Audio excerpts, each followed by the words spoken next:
greatest sports debate show on the internet. Jalen Carter does not dive for his knee. He grabbed his knee, though, it was not a dirty play. That was a football play. You don't get to talk anymore. That was a football play. You don't get to talk anymore, sir. Championship rings, starring Brandon Lewis. Philadelphia Eagles are Super Bowl champions, and welcome to Championship Rings. And Josh Ungar. Buddy. So, who was right about the Indiana Pacers making it to the conference finals? Well, let's see. Jalen Brunson gets hurt, and Alex Burke gets hurt, and Mitchell Robinson gets hurt, and Josh Hart gets hurt. You have the easiest road to the Eastern Conference Finals this side of the Boston Celtics. So, were you right, or was it the NBA gods saying, let Josh Ungar be the only person in the world to pick the Indiana Pacers? Nope, I was right from the beginning. Begins now. All right, and ladies and gentlemen, boys and girls, general ages, that was the new intro to Championship Rings. And not only are we live tonight on our YouTube channel, Championship Rings 2 and 6, not only are we live on the Ungar to the Max YouTube channel, but we are also live on Twitch, twitch.tv/VOLTAAGE_live, the Vote Live Twitch TV account. Josh Ungar, welcome to episode 67, our first episode where we did not have football in about 6 months. Yeah, so we were talking, okay, Brandon has, disappeared. I don't know what happened there, so hopefully we can get him back. But, as Brandon said, this was the first Sunday without NFL football. There you are. What happened? My mouse went berserk and I went off the page. I don't know what happened. My window shut off for some reason. But anyway, yes, this was the first Sunday without NFL football. Did you just sit around moping the whole time? Well, I couldn't mope completely because after all, my team is a Super Bowl freaking champion. Yes, you are. But yeah, by about 3 o'clock in the afternoon, I said, "Oh God, this is hell." I'm back to watching cooking shows with my family on Sundays. Oh, that sounds fun. If you're a fan of Chopped and we watch all those shows, The Kitchen, Chopped, whatever show Guy Fieri's on, Guy's Grocery Games. Good one. But anyway, to fill Sunday, we had what I think was an all-star game. I'm not too sure. Oh, good God. Oh. So let me get this straight. The NHL, instead of doing an all-star game, comes out with the Four Nations face-off, or whatever it's called. I can't remember. And in the first minute of the USA versus Canada game, there were like 3 fights. How about the first 9 seconds? Josh, yes. I don't even know anything about hockey. I was going to throw it in the rundown, but I don't know nothing about hockey. So, and but guess you know what? USA and Canada are set to square off again for the championship on Thursday. And then the NBA comes out and does that. What? Yeah. Okay. I would have much rather watch paint dry. So here's the thing. I think everybody is in agreement that it was more entertainment than basketball. I ended up watching more Shark Tank and 2.5 Men in the All-Star game by the time the second game hit because I was bored out of my mind already. Before we get into the nuts and bolts of it, what were your thoughts on what's disregard Kevin Hart and the entertainment and how long it actually took to play basketball? What were your thoughts on the games themselves? Because I saw like a flash of defense here and there, but I didn't see anything too crazy. No, it was bad. And I'm sorry, but you can't disregard Kevin Hart and all the entertainment stuff because they made it seem like Charles Barkley, Kenny Smith, Ernie Johnson, and Shaq were on their deathbeds. Yeah, it was weird. They acted like Inside the NBA was leaving forever. All it was doing was leaving TNT. That was strange. Yeah, it was bizarre. And, you could see during that, in between ceremony thing, most of the players were like, really? You could just tell. And Yeah. like the Kevin Hart stuff was funny when he was in the celebrity game a couple times, but they just way overdid it. Let me just say this as well. I know a lot of people have thoughts on this. Um, I think that LeBron was not injured. I have LeBron on my fantasy basketball team this year. He has dealt with ankle and foot soreness all year. He's played for them. I believe in my heart of hearts, it was his intention to play in the All-Star game. And once he found out this was the shenanigans that was going to happen, I think LeBron himself just made up some injury and pulled himself out of the All-Star game. I really believe that. I can understand where you're coming from. I don't necessarily agree, but I think if this was a real game, LeBron would have played. Either way, I did not agree with him pulling it or. No, that was wrong, and it really was weird. It was not LeBron-esque the way he's handled the media the last decade. It was selfish of him. Like, if whether the injury was real or not, that I'm going to continue to tie your statement in. I don't want to say whether it's true or not because I don't know. But see, I think if LeBron misses, I think no matter what, I know that they have a game tomorrow night because they had the makeup game because of the LA Fire. He should not play in that game. If that injury was real, he should not be playing in the game. I agree with you on that. But if, let's just say for the sake of argument that the injury was real, just he should have announced it not like an hour before the game, but earlier in the day or the day before. So we could have given that spot to somebody like a Norman Powell who was putting up numbers worthy of being an all-star. Yeah, Norman Powell, who nobody ever thought before was an all-star in his whole career, probably should have made the team this year. Yeah, or even somebody like a LaMelo Ball from the Charlotte Hornets, for example. Yeah. Overall, though, to be honest with you, this was a Mickey Mouse All-Star game. I mean, who the hell? I was thinking about this. When you look back 15, 20 years from now, and you look at the 2025 NBA All-Star Game MVP, and you see Steph Curry, and you go, wait, what? He had 11 points in Game 2? What the hell does that mean? Like, no one's going to understand. They're going to be like, wait, what? And on top of that, I get it why they wanted to have the fourth team, and it ended up being the winner of the Rising Stars thing. But seriously, you're gonna. I hated it, and I've always said, and this will lead to our next thing that we'll get into shortly. I don't think young kids, G Leaguers, Rising All Stars, whatever, they should not be on the stage. That is what Friday night is for, or way back in the day, they buried it Saturday afternoon. The NBA All-Star Game should be for the best players in the world. And here's the other thing, Josh, that I know that you know that I have been saying for years. In my opinion, All-Stars, Pro Bowls, whatever sport, this is not just pertaining to the NBA, I do not think fans should have a say on who goes to the All-Star game because fans have biases. You like your favorite players. I like my favorite players. You know who should be deciding the starting lineup and the benches and the teams and all that? It should be media members. It should be players, and it should be teams and executives that are actually in the league because those are the guys that deserve it, not some keyboard warrior going on Twitter tweeting hashtag Norman Powell, for example, 5 times a day to get him into the All-Star game. That, to me, is a joke. I understand that.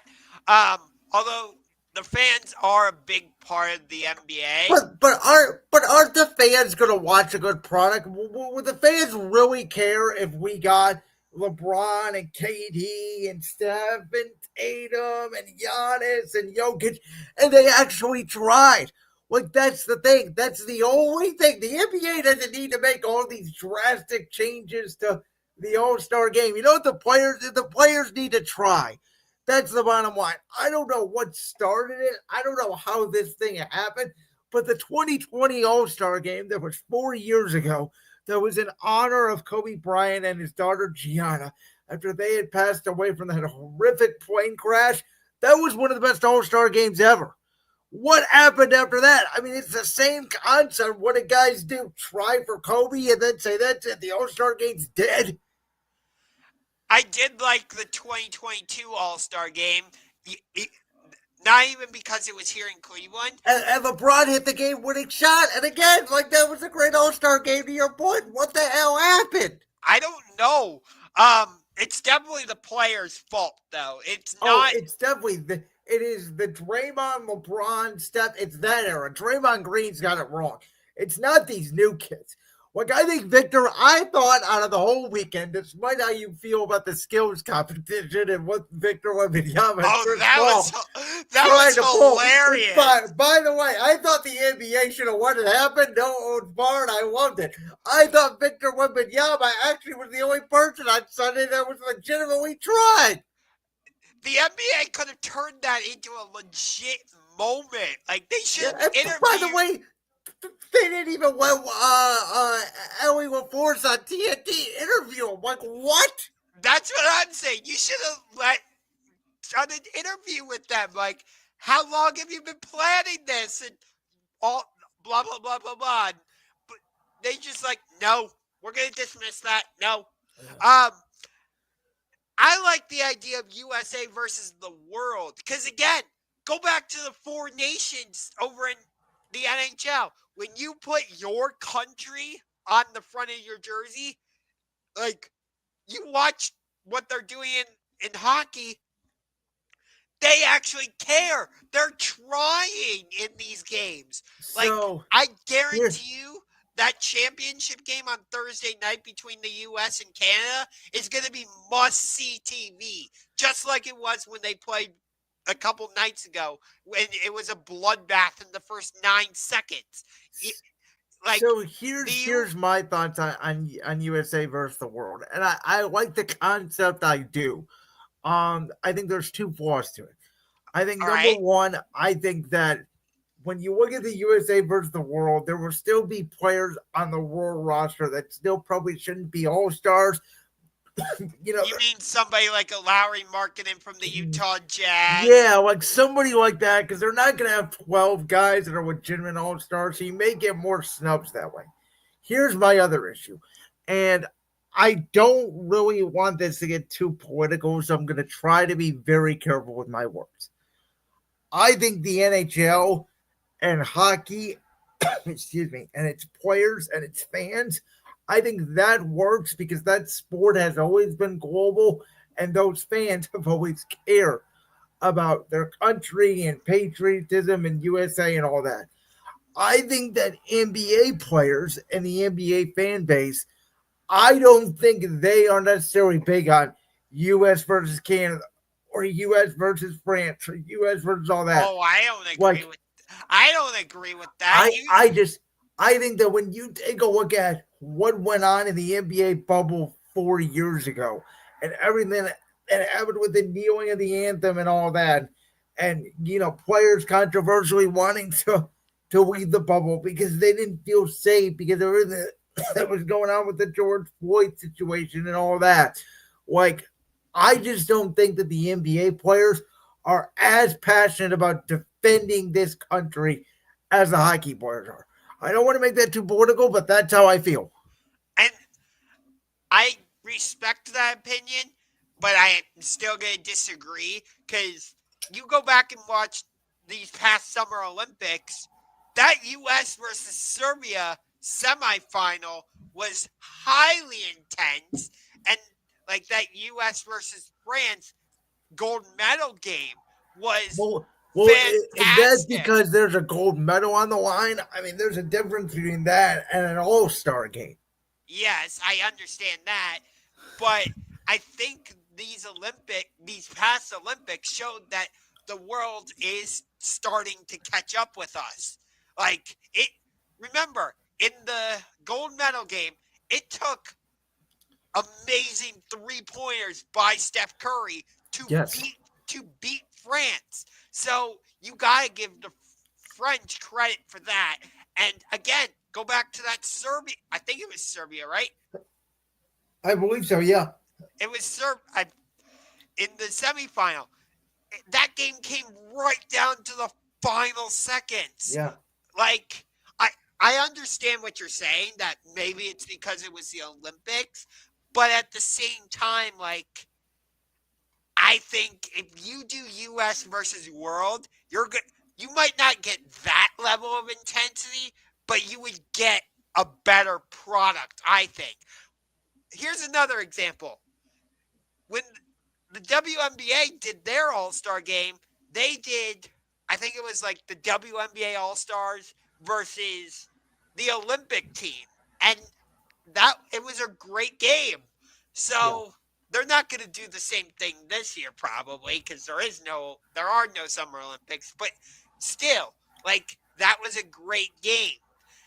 What do you think about this proposal of the 1v1s that have been thrown out there? I mean, they just did it in the Unrivaled basketball league, that 3-on-3 women's league, so it could work, but, like, am I 100% sold on USA versus World?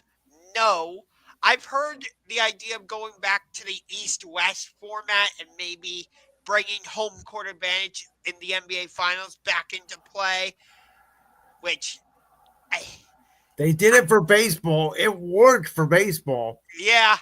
I kind of like that they went away from that, though, for baseball, because that's the only reason the Indians had home field advantage in the 2016 World They did, but it made the Major League Baseball All-Star game must-see.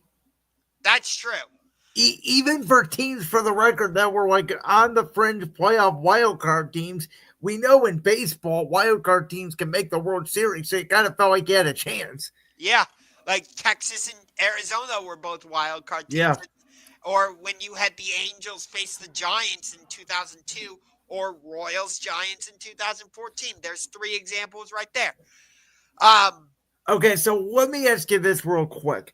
So me and you both said, as we were going off the air last week on Championship Rings, we said this is it for All-Star Weekend. They either have to knock it out of the park or it may be the end of All-Star Weekend. I floated out on X/Twitter Sunday night. I said, I think the NBA needs to take a year off from the All-Star game. Announce your All-Stars like on X, or celebrate them, or do whatever you want to do, but take a year off and figure out what you want to do. What do you think of that idea? Let's just scrap the whole All-Star game next year and let's figure this crap out. It's not a bad idea. I don't think the NBA would actually do that. Because they typically give the All-Star game to cities that can't host bigger events or whatever. That being said, the All-Star game is going to be in Los Angeles next year. And it's going to be the first year on NBC. So they're going to try to do something. Yes. All right.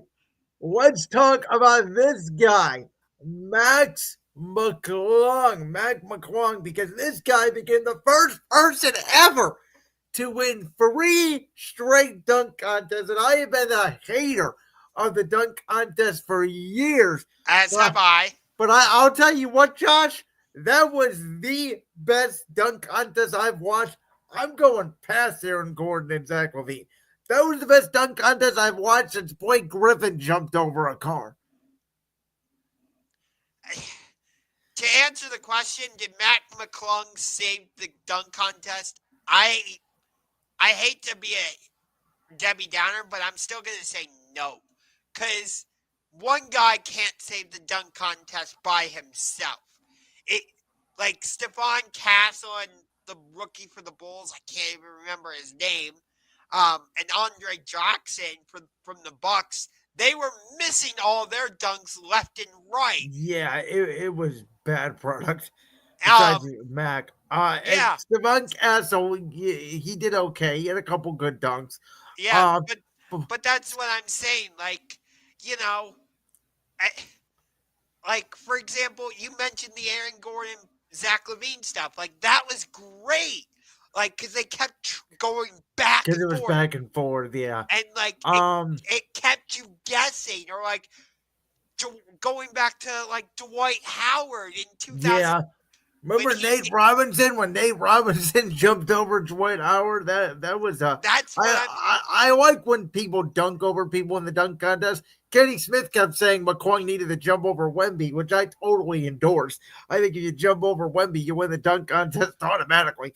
but Um, that's but did you see that like John Morant was tweeting about it afterwards and some of these Hey, big John Morant needs to be in the dunk contest, and so does that man in New Orleans who keeps eating French fries. Can someone get Zion Williamson in the dunk contest, please, to save his image? but that's what I'm saying is like did you heard about this, right? Like that these some of the stars were tweeting after where it's like maybe I need to be part of it. And I'm like, okay, that's great talk, but you're not actually gonna And do I it. here's the thing about this kid. This is again, Mac McClung. He is a great dunker. I said after Saturday night, you know what this kid should do?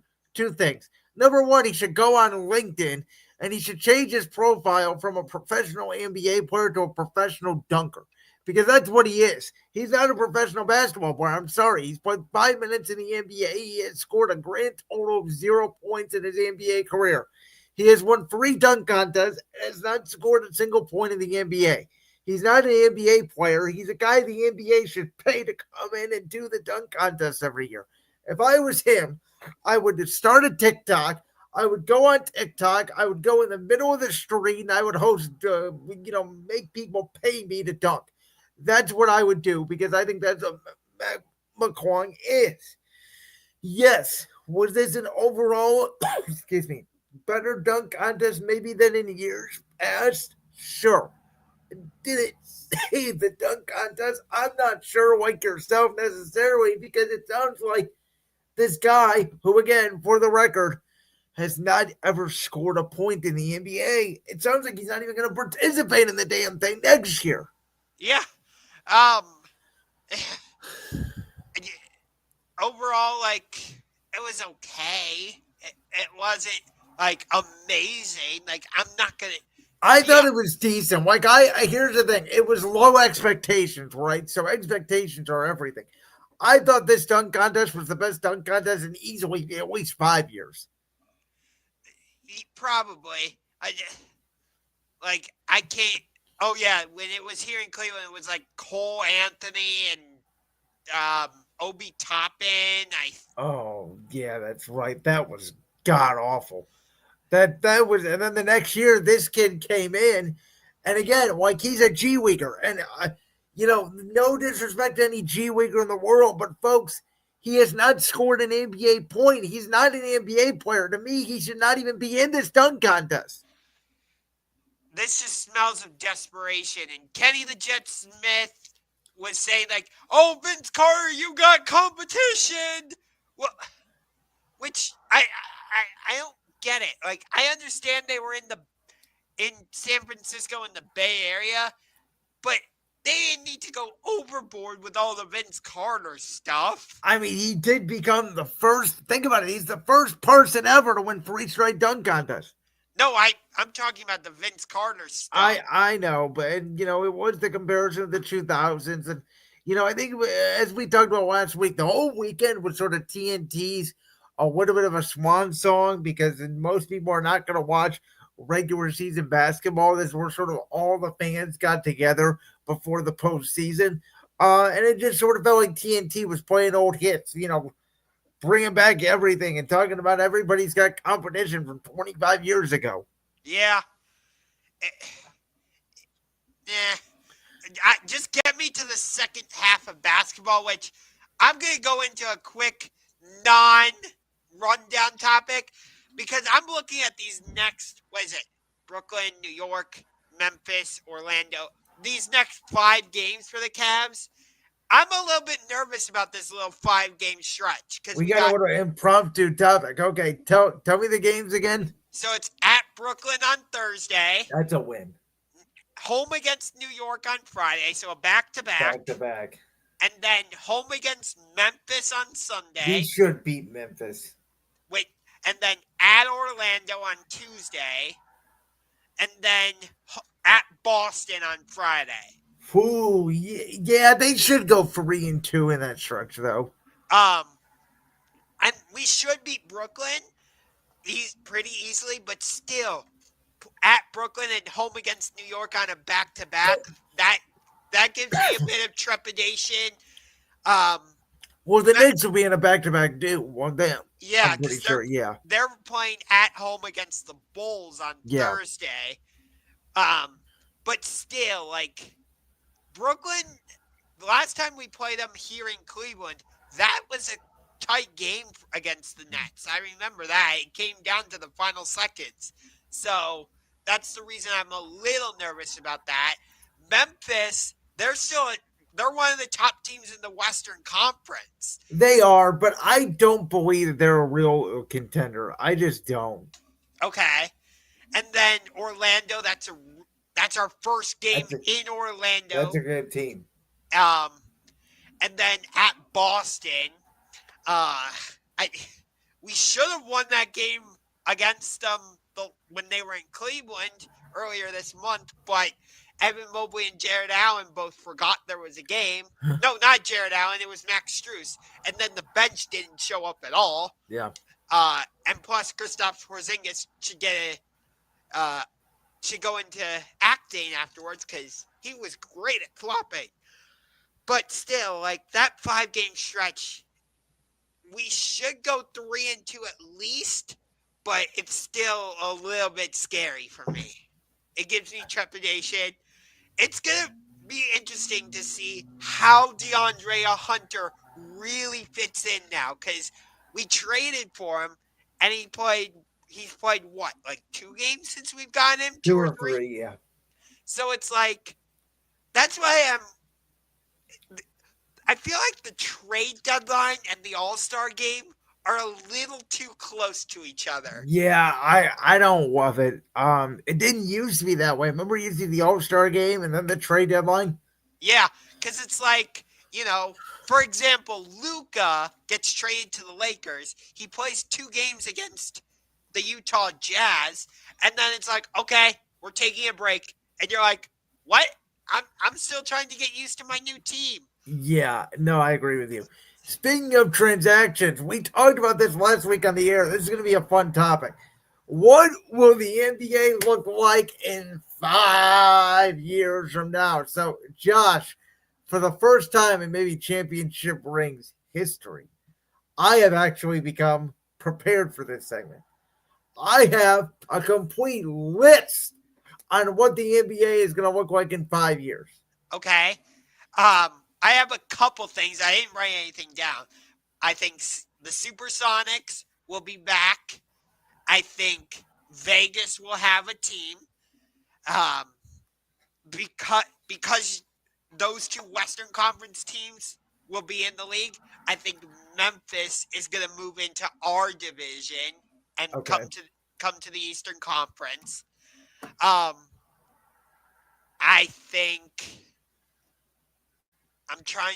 think the Houston Rockets will have won an NBA championship. Okay. I'm going to say Cleveland will have won a championship. And that's what I've got for kind of a starting point. Okay, so we agree on most stuff. We disagree on a tiny bit of stuff. Here's what I will have. In the next 5 years in the NBA, I think we're going to see a dramatic change in this sport.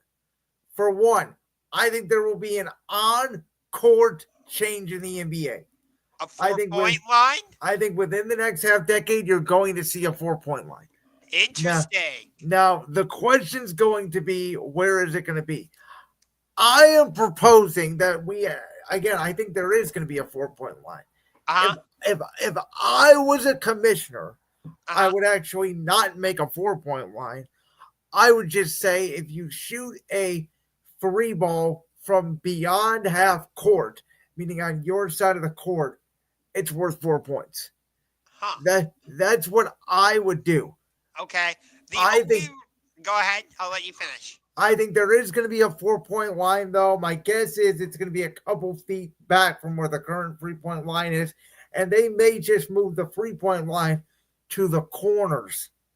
I think that will hopefully incentivize maybe end of game stopping the late fouling a little bit, where you play the foul game, because if you're down 4 points, you only need one possession to score.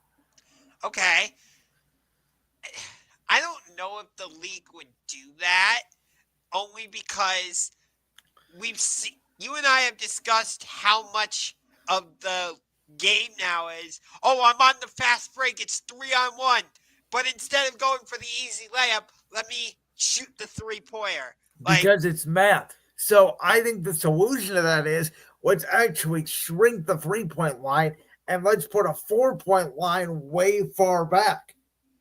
So I understand what you're saying. I just don't know if the league wants to continue this crazy shooting, because you're I've heard the league is considering going down to 10-minute quarters. That is the one change that Adam Silver came out with, and I 100% completely agree with him on that. Really? Yes. Please explain this one. So correct me if I'm wrong. I know college basketball does the 2 20-minute halves. I know in the women's basketball, it's quarters. Do they do 10 4-minute quarters, or is it 12? It's 10. Okay, so that would be essentially the same rule as the NBA. I love it. It shaves 8 minutes off the sport. You have guys that are playing 35 to 33 minutes anyway, so you wouldn't be affecting guys' minutes. I think it would devalue the bench maybe a little bit, but again, I think it would create more urgency where you wouldn't have as many of these sort of the first half doesn't matter because it's all about the second half sort of comeback, because 40 minutes, you don't have the time to make up. Okay. But with the women's college basketball game, you're not getting scores in the hundreds. You're getting this would put down the scoring. You would get scores, in my opinion, in the 90s and lower hundreds. You wouldn't have 120. Sure, but the fans want the high scoring affair. But no, we don't. We don't want 120 to. I don't. I'll tell you that. I don't want 120 to 115 every night. Okay, from what I've seen, it feels like the majority of the fans enjoy the high scoring. You think they enjoy 130 to 125 games? Because I don't. No, I don't enjoy 85 to 80. I think there's a nice medium of 105 to 110. Something like that I think would be better. I'm not saying a 136, 131 type of game is perfect and it's, the best thing. That's not what I'm suggesting. But what I am saying is, I don't know if you want to take away all that scoring at this. You know what I mean? That's fair. Okay, so let me go to my next point. So we just got done talking about All-Star Weekend. Here's my prediction for All-Star Weekend. In the next 5 years, All-Star Weekend will be one of two things. Excuse me. It will either, A, be back to its glory days. Excuse me. Or B, it will not exist. One of the two. It will either not exist anymore or it will be great. I don't think there will be any of this in between again. I want to agree with you on that one. I don't know if the NBA is willing to just abolish it because, like I said earlier, they generally give it to cities like a Salt Lake City or a Cleveland or Charlotte, New Orleans, Atlanta. You could still do the 3-point contest and all that. Maybe you spread it out, but I think the game would be abolished. Okay. I should have been more clear on that. Because when you do All-Star Weekend, that usually brings in a lot of tourists and stuff like that. I do understand what you're saying, but because of the money and the tourism factor, I don't think the NBA would get rid of All-Star Weekend. So if you're not going to get rid of All-Star Weekend, I don't think they would get rid of the All-Star game itself, if that makes sense. Yes. Okay, here's my other change. You talked about the expansion. We all know it's happening. Seattle and Vegas. I agree with you at Seattle and Vegas. This is where I disagree with you. I think the team that moves to the Eastern Conference is not going to be John Moran and the Memphis Grizzlies. Okay. I think it's going to be Anthony Edwards and the Minnesota Timberwolves, adding some much needed juice as long as Ant stays in Minnesota. I think that would add some much needed juice to a conference that to me needs more stars. The other change that I think will be made, I think the NBA is going to go to an NFL-like format. You're going to have 8 divisions, 4 teams in each division. The winner of each division will be the 1, 2, 3, and 4 seeds in the postseason. Divisions will matter again, and I would love to see, even though they're not going to do it, I would love to see them shrink the playoff field and go to the NFL format where it's 1 gets a bye, 2 versus 7, 3 versus 6, 4 versus 5. That first round becomes a 3-game series, a lot like baseball, where you're at the home court. It's every other night. You have a semifinal that is a best of 5, and then your championship in NBA finals are best of 7. So you want to go kind of the WNBA playoff format? Yes, I do. I don't think we need 7 games in the first or second round. Very few. I mean, I calculated it the other day. We had 15 playoff series last year. Only 3 went to a game 7. 2 of those were in the second round. I get it. But I think if you had a game 5, it would create so much more urgency in that series. And I think that it would make for even better competition for the conference and NBA finals because we're playing less games. And I think the first round, I think 7 games is way too much. Even though our Cavs and Magic did go 7 games, it's very rare for a first round playoff matchup to go the distance. We may get 1 a year. Yeah. On the topic of expansion, I do think there's an Eastern Conference team that will come in the next 5 years. Okay. And they're actually in the same state as Philadelphia. Pittsburgh. Yes. I do think Pittsburgh is going to get an NBA team. So let me ask you this. Do we not move Minnesota then? Do we just add another East team? Do we add two West teams, 2 East teams, make it 34 teams? So you're saying bring Seattle and Vegas in. Yes. Add Pittsburgh in, and maybe even like a Cincinnati or a Kentucky. Ooh, I don't know. The problem, Cincinnati used to have a team way back in the day. I mean, you could always move the Wizards. No one cares. No one cares. You could even move the Hornets. I don't know. That's an idea. Yeah, I don't know if the NBA is going to relocate teams. They tried to relocate the Sacramento Kings to Seattle, and that didn't work. Yeah. Okay. I actually have thoughts on championships as well, so let me get those. Okay. I agree with you. The Cleveland Cavaliers will have an NBA championship in the next 5 years. Our Cavs will host the Larry O'Brien Trophy. I believe that Shea Gilgeous-Alexander, Chet Holmgren, and the Oklahoma City Thunder will host an NBA championship possibly as soon as this year. They bet. Wait, can I just comment on that one super quick? Go ahead. Think about all the talent Sam Presti has had as the general manager of the Oklahoma City Thunder for a second. Russell Westbrook, Kevin Durant, James Harden, Serge Ibaka, Paul George, Carmelo Anthony, Shea Gilgeous-Alexander, Victor Oladipo. I could go on and on. Not one championship, one NBA Finals appearance in 2012. When are you going to break through?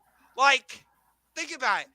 All these teams across the league at some point have broken through since Sam Presti became the general manager.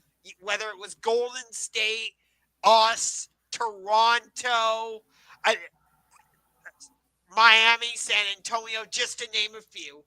And yet Oklahoma City has had all this talent and nothing to show for it. Nothing. I agree. Here's another one. I think the Boston Celtics will actually get one more. I think it would be kind of a waste if they did not get another one with the talent that they have. Okay. Here's a wild card one that I know you're not going to love, but I think the inevitable is going to happen. Are you ready for this bombshell? The Lakers? No. The Giannis Antetokounmpo is going to win a championship. Not with the Milwaukee Bucks. Okay. Giannis Antetokounmpo is going to go to the Big Apple in Madison Square Garden. He's going to team up with Jalen Brunson, and the New York Knicks are going to win the NBA championship. Okay. Interesting. That would be interesting. I don't know why you said I wouldn't love that. I just think guy moving from small market to big market. Oh, plus I don't like the Knicks, but yeah, I mean, players do it all the time. They want to get out of the small markets and go to the big market. It happens. Okay, so here I have one more prediction. Go ahead. So we talk about the face of the league, right? Who's going to be the new face of the league?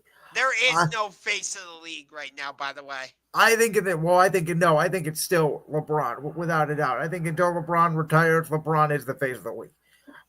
That's just, I mean, LeBron's social media following, his this and that. Everybody hangs on every word he says.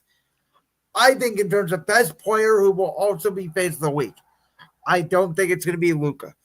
I don't think it's going to be Jokic. I don't think it's going to be Anthony Edwards. I don't even think it's going to be Giannis.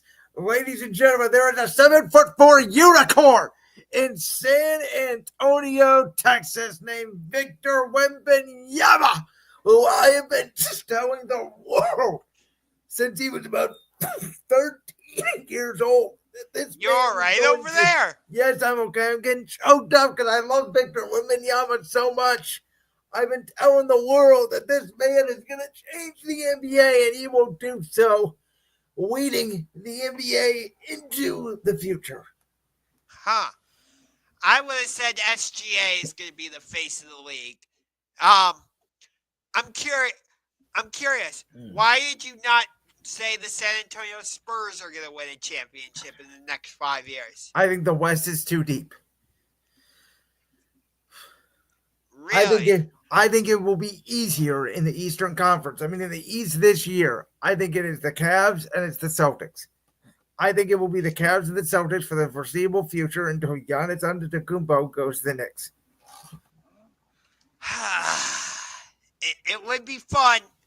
And then with the West, I can't just dismiss Houston and Oklahoma City.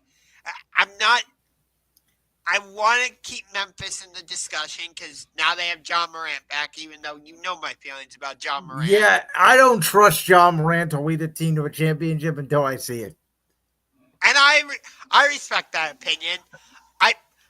I'm sorry, Jokic, but I can't include Denver in the discussion. For Jokic don't even care about basketball. Jokic wants to go race horses. I'm serious. And by the way, Anthony Edwards at the All-Star game said he didn't want to be the face of the league either. That bothered me, by the way.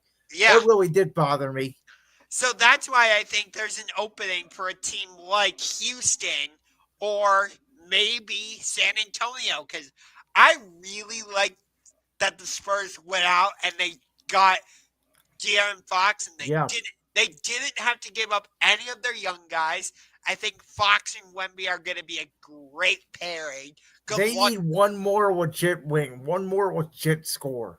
I agree with, but I think the guys are going to want to play with Wemby and Fox. So 100%. I think somebody's going to go there. You know, somebody like when LaMarcus Aldridge went to San Antonio, were you expecting that? No, that turned out to be a disaster. No, I understand that, but when you first heard that news, Were you It expecting was kind of like a what the hell move. Exactly. Like, I'm not saying like tomorrow LeBron's gonna announce that he wants to sign with San Antonio or something. That would be a what the hell move, though. Please sign me up for that. Can you imagine LeBron and Wemby? They'd have to nationally televise all 82 games, please. But I'm not saying somebody like a LeBron is gonna want to sign with San Antonio, but Kevin Durant would. He would say, "Save my legacy, Wemby." that's true. That is 100% true. Good God. What the hell happened to the Phoenix Suns this season? Who knows? Good Lord. Let's talk about some good things, Josh. I know you're going to be excited for our next topic because the Cleveland Rockers are coming back. Cleveland is getting back into the WNBA game. Yes, and they'll be playing at Rock Arena. It's Rocket Arena, right? I think it's a new name. No, just Rock Arena. Rock Arena? What the hell? I know. But yes, it sounds 20. No, I was right. It is Rocket Arena. I thought it was Rock. No, Rocket. What? Yes. They just took Mortgage Fieldhouse and turned it into Rocket Arena. Oh, okay, Rocket Arena. I'm surprised the Houston Rockets didn't have a problem with that. But anyway, getting back to the Cleveland Rockers, yes, it does sound like they are coming back. And they will be joining some of the newer teams like the Golden State Valkyries, who are going to be starting this season. You've got the Toronto Tempo coming in. You got Portland coming back. It sounds, like I said, it sounds like Cleveland is coming back. And there's been a few other trademarks. So it sounds like the WNBA does want to grow. And I'm very excited about this because I was at the national championship last year. And whether it was because of Caitlin Clark or not, that atmosphere for South Carolina versus Iowa was amazing. I absolutely loved it. It was one of the greatest days of my life. And so to know that in 2028, Cleveland is going to be getting a WNBA team, and you could have the opportunity to see Caitlin Clark, playing for the Indiana Fever. It's amazing. Like Asia Wilson, Angel Reese, Kelsey Plum, Brittany Griner, Nafisa Collier for the Minnesota Lynx, Brianna Stewart, Sabrina Ionescu, Paige Beckers is going to get drafted number 1 overall by the Dallas Wings. So you got her coming in. Juju Watkins out at USC. She's going to be drafted.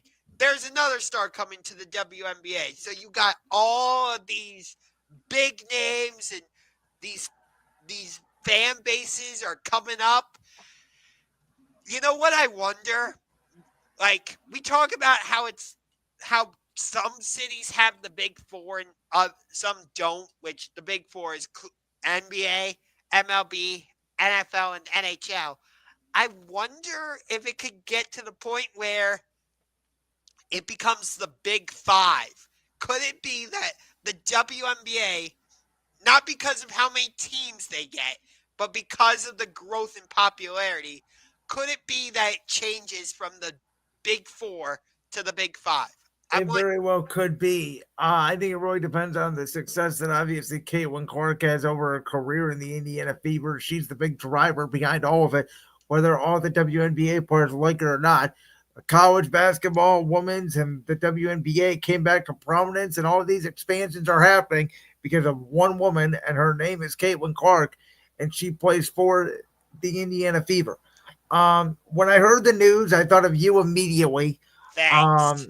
I thought of a lot of people who I know pay a lot of attention to this sort of stuff. They've wanted the WNBA team for a long time. I'll be honest with you, I'm a little bit indifferent about it. I'm excited for the city. I think it's a good thing. I think it will help.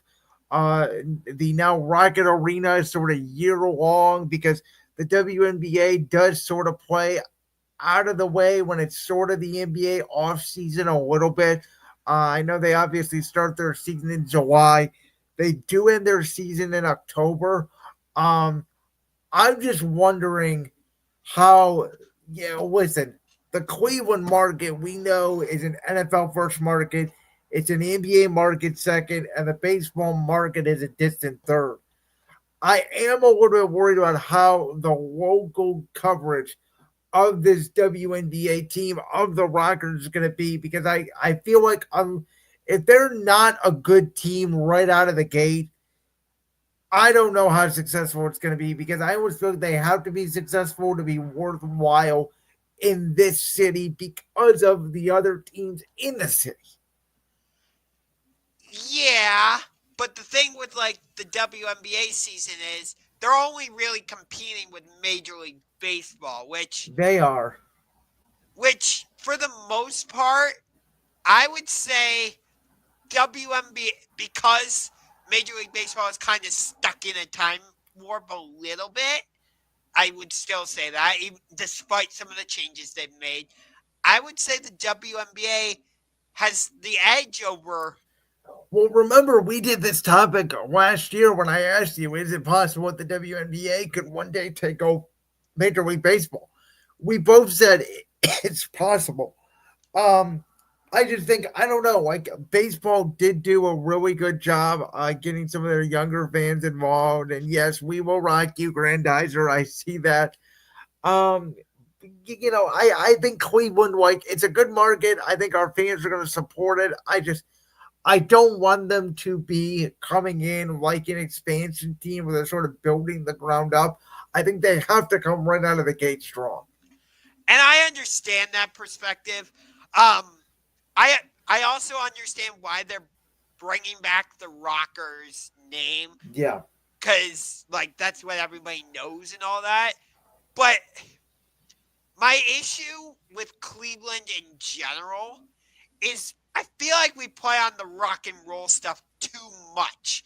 Like, okay, the 2022 All-Star game, that was an exception. But you look at, like, again, not to bring politics up, but when we hosted the 2016 Republican National Convention, Yep. the logo was an electric guitar. When we hosted the 2019 MLB All-Star game, it was a guitar, basically. Yeah. Then we have the the rockers again playing off of the rock and roll stuff, and I'm sure there's other examples I'm missing, but it's just like I understand why they brought back the name Rockers because again that's what everybody is familiar with and all Yeah. that. But at the same time, I feel like you could have come up with something different that didn't have to do with rock and roll and all that. For example, like you got the Cleveland Monsters, our minor league hockey team. That's playing off of a mythological creature in Lake Erie. Like Yeah. it's that has nothing to do with rock and roll stuff. And again, I think Cleveland has shown their ability to support sports teams in the past. I am glad for the Rocket Arena staff now because basically they're going to be staffed all year long. I mean, Yeah, we're going thank to you go. very much. We're going to go from the NBA in January to May. Even June potentially. The NBA, does if the Cavs do make the finals, even right into the WNBA, then right back into Monsters and Cavs season. So Yeah, that is true. So, hey, all right, no off season. shall we get to Mr. Aaron Rodgers' neighborhood because he no longer has a neighborhood in New York because he is no longer welcomed with the Jets. I think you mean New Jersey. Yeah. They're the New Jersey Jets, Yeah. not the New York Jets. The only New York team are the Buffalo Bills. But nonetheless, though, um, this felt inevitable once they hired Aaron Glenn to be their head coach. Yeah. And I don't even know what to say about Aaron Rodgers anymore. Like, I really don't. By the way, his camp must have winked out. There was some report that came out that said he was basically on his hands and knees begging the Jets to take him back. And then there was the report that came out that the Jets would let him come back, but he had to stay away from the Pat McAfee show. Which all of it is strange. It's all an Aaron Rodgers narrative dictation here. I find it very weird though for the Jets that they're just willing to move on from him and they don't have a plan at quarterback. Yeah, I don't know if they'll try to draft somebody like a Jackson Dart if he's there, or like a Jalen Milroe. Yeah. Or do you try? I mean, do they go with Tyrod Taylor for a year? Were they really do it? Maybe. I mean, that roster to me, I don't know if you agree with me or not, but that roster to me is ready to win now. If they get a quarterback in there that's confident and doesn't burn up the locker room, they need to fix the offensive line, which I think Aaron Glenn will do. But to me, that's a culture builder in there. Yeah. I would agree with you about that one. But it's like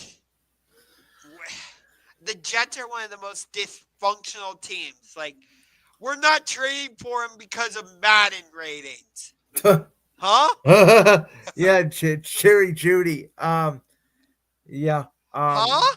Like, yeah. So because of this, I mean, do you think that they're going to let Devontae Adams go? I would assume they're going to let Alan Lazard go. I think that Daniel Hackett will be gone. I think all of Aaron Rodgers' buddies will be out of the building. What do you think this means for Rodgers? I mean, if you had to guess, does this mean retirement? Like, where does he go?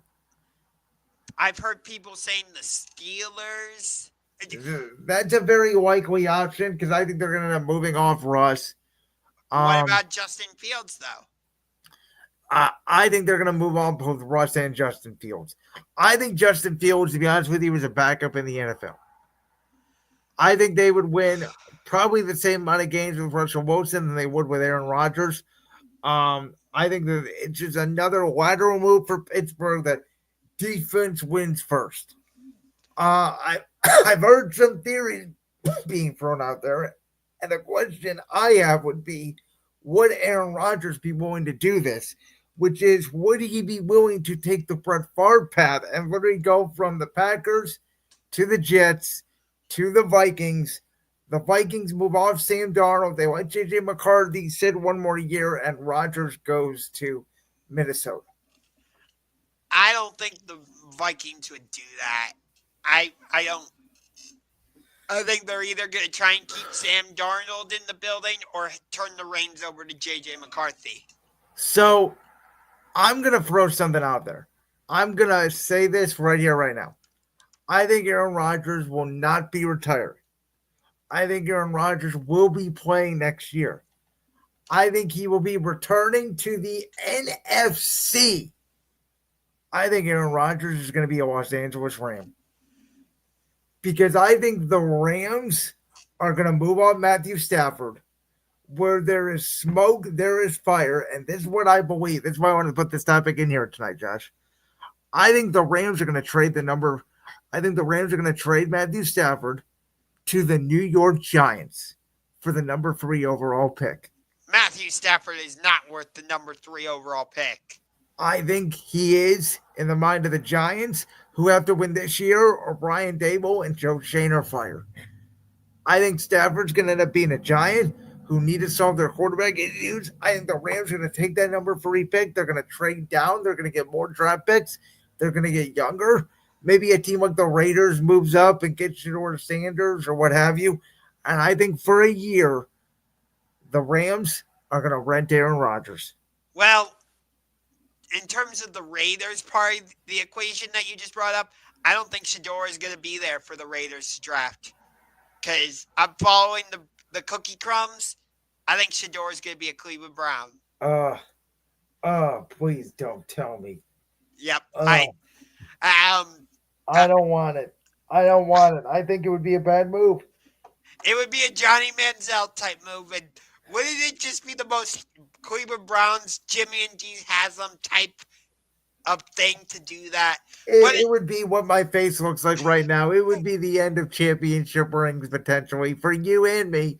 I couldn't even fathom it. But But yeah, but to answer the question, will the Rams move off of Matthew Stafford? I mean, they're probably going to trade Cooper Cup. by the way, here's one. I think Stafford and Cup come to the Giants as a package deal.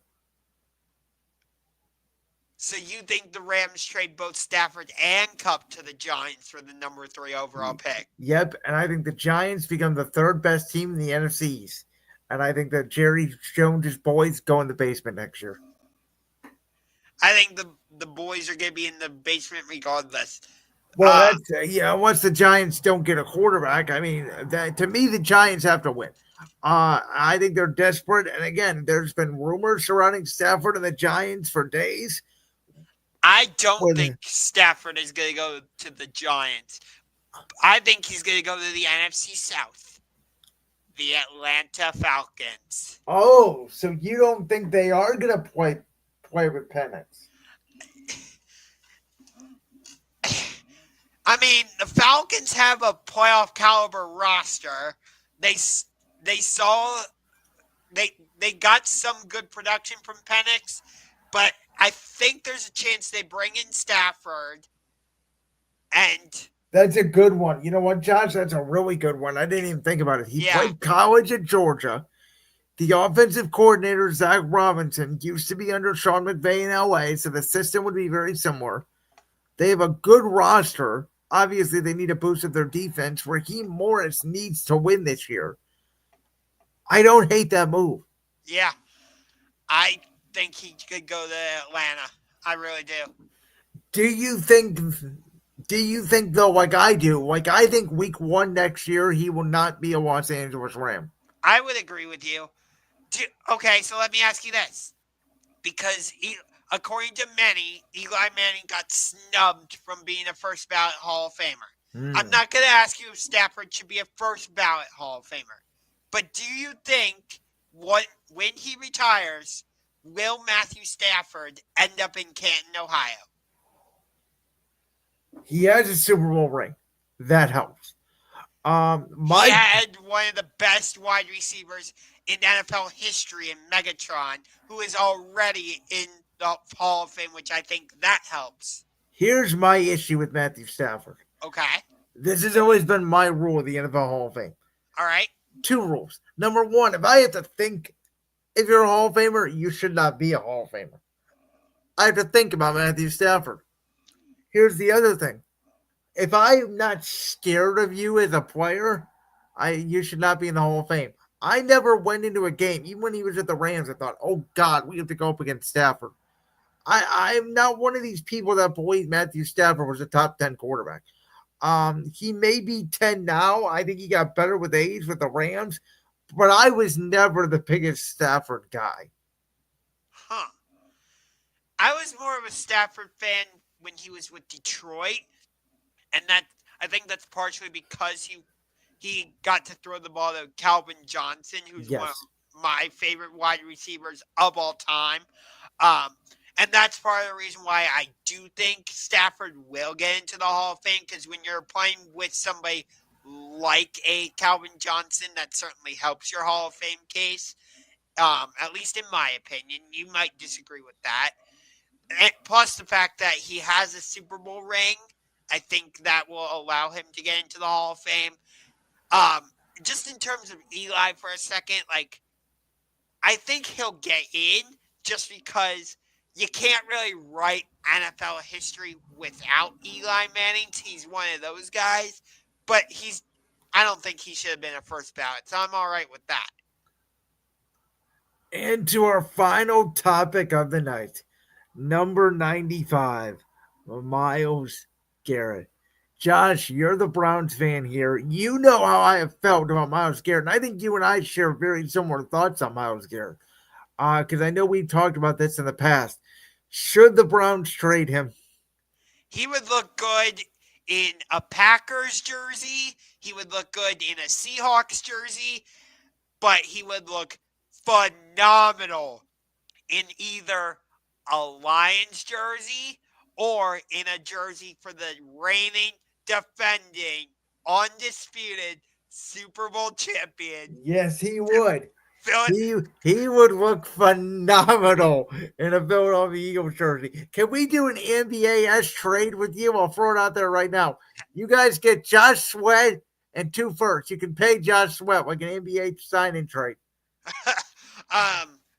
It's intriguing, but what? Take the Eagles out of the conversation for a second. What do you think of the other teams I mentioned? Seattle, Green Bay, Detroit. Do you think? Obviously, they all need them. I mean, obviously, I think the one that football-wise they need him the most is Seattle because they just don't have a pass rush. Okay. Detroit, boy, him and Hutchinson would be something.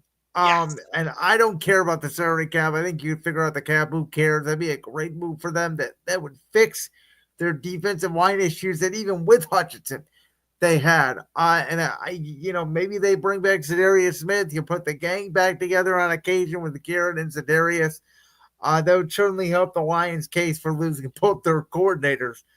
And then Green Bay, that would be an uncharacteristic move for them because they don't necessarily make big trades, but that would send a message that they do believe that they have a Super Bowl caliber roster. Yeah, I agree. It looks like, I don't know about on your end, but it looks like my screen is frozen. Your screen is frozen. Huh. Let me do this. I'm trying to see that. Sorry for the technical glitches, folks. Yeah. Okay, so Josh just exactly. Yeah, I think for Green Bay, it would really show to them that again they are a proven Super Bowl commodity. I think that they probably need to go after a number 1 wide receiver right now, more so than Myles Garrett, where I think Detroit and Seattle sort of had the infrastructure in place, and Myles Garrett would be the last sort of piece to that puzzle. There we go. I think we got it fixed now. So basically what I was saying, what you were going is, I think for Myles Garrett to go to Seattle or Detroit, he would be their last piece of the puzzle. For Green Bay, I still think they need to go out and get a number 1 receiver. And I don't know if Myles solves all of their issues. Okay. And then the obvious one in the AFC would be Buffalo. Yeah, I don't think Cleveland's going to trade him in the AFC. I mean, do you? No. But then again, the Browns traded Amari Cooper to the Bills. I mean, would they dare trade him to Kansas City? No way. No way. I'll throw another team out there that I think is a little bit under the radar. I'll throw 2 teams out there in the AFC. One, do the Chargers decide to move off Khalil Mack and Joey Bosa and spend that money for a younger Myles Garrett? I think that could be an interesting trade. The other one I think could be Indianapolis, who certainly needs help on the defense side of the ball. How about this one? Browns fans would not like this because of the drive or the fumble. Denver. Yes. That would be a good move for them too. And they have Bo Nix on a rookie deal. I think that's a good call as well. Listen, in order for this trade to work though, if I'm Andrew Berry, who is not the brightest bulb in the room, as we know, no. I think I want at least 2 first-round picks, and I want a player. Yeah. If you're Buffalo, maybe you give up like a Gregory Rousseau, something. Yeah, like that. I think you need to give up a young pass rusher. By the way, to answer the question on the screen, the Browns should trade Myles Garrett. I agree. I also believe they should not pick a quarterback at number 2. I think you get Myles Garrett's replacement and Abdul Carter out of your Penn State Nifty Lions at number 2. I understand that, but I think desperation will surround the Browns like this dark storm cloud, and they will go with Shador Sanders. And by the way, for all those Browns fans out there saying, oh, we shouldn't trade Myles Garrett, he's such a great player. What did hanging on to Joe Thomas? It was a great left tackle, but what did hanging on to him do for you for 15 years? What's hanging on to Myles Garrett going to do for you when you're not in a position to win football games right now? Yeah. You need a lot of talent. Yes, the mythological creature is in Lake Erie. I can talk about that in a separate video if you really want. But yeah, I mean I almost said Andrew Thomas. No, Joe Thomas. Like, he got into the Hall of Fame. He played like a record 10,000 some snaps in a row before. The poor guy never played in a playoff game. In my opinion, the greatest left tackle ever played in the NFL.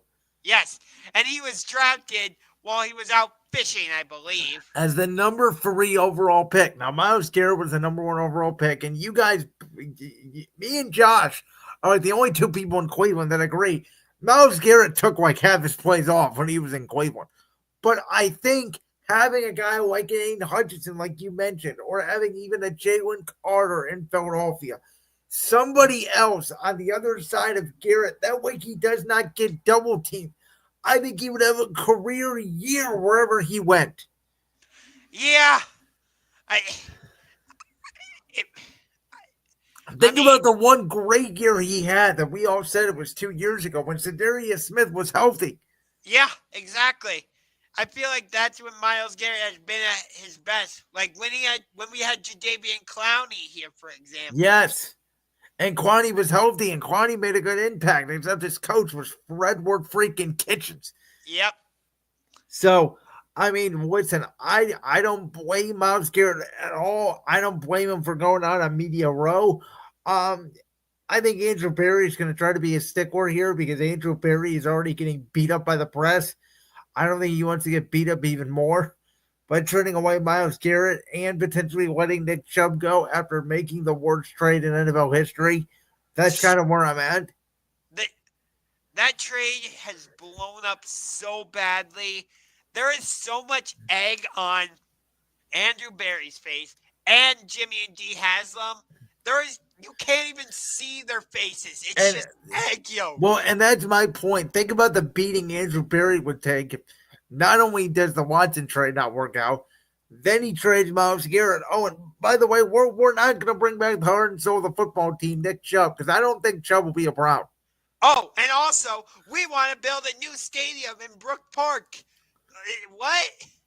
Yeah, and we're going to sell tickets to it. Yes.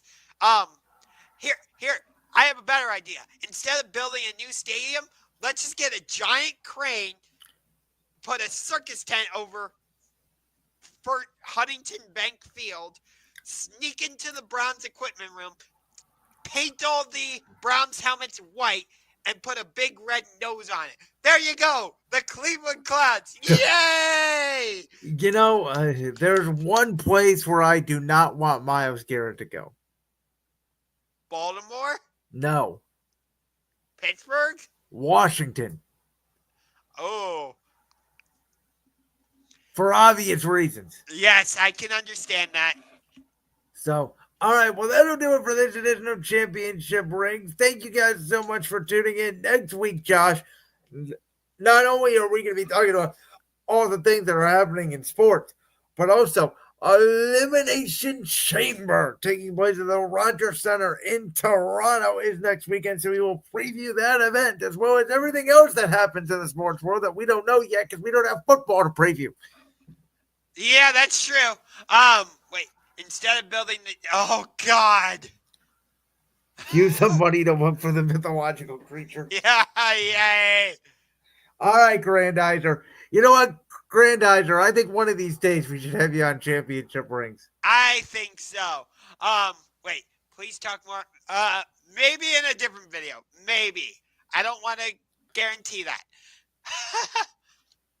You have anything else to say before we wrap it up for the night? Not that I know of. All right. Well, thank you guys so much for listening and watching. As always, make sure to check us out on X at Ring Champion, Facebook Ring Champion 216, Instagram Ring Champion, Ungar to the Max, the host of the Ungar to the Max YouTube channel, Brandon Lewis, the host of Brandon's World. This has been Championship Rings, episode 67. Until next time, peace. See ya.